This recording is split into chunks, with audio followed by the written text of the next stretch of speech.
எப்படி டிராவிடியன் பாலிசியில் வந்து எப்படி ஒரு சவுத் இந்தியன் லாங்குவேஜஸ்லாம் ஒரு 4-5 லாங்குவேஜ் ஒன்றா இருந்து அந்த லாங்குவேஜ் பேசுகிற மக்களுக்கு வந்து என்னென்ன பெனிஃபிட்ஸ்லாம் கிடைக்கணும், அவங்களோட ப்ரொடெக்ஷனுக்கு ஃபோக்கஸ் பண்ணுற மாதிரி இது தமிழ் மக்களுக்கான ஒரு கொள்கை அப்படின்னு வச்சுக்கலாம். தமிழ் மக்களை அதிகமாக ஃபோக்கஸ் பண்ணோம்.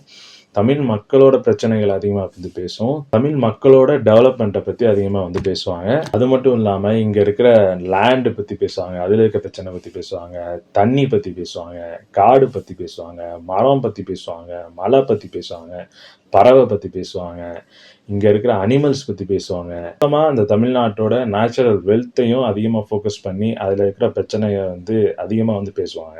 எங்கெங்கே தமிழ் மக்கள்லாம் இருக்காங்களோ அங்கங்கே அவங்க வந்து தமிழ் தேசியம் வந்து பேசுவாங்க.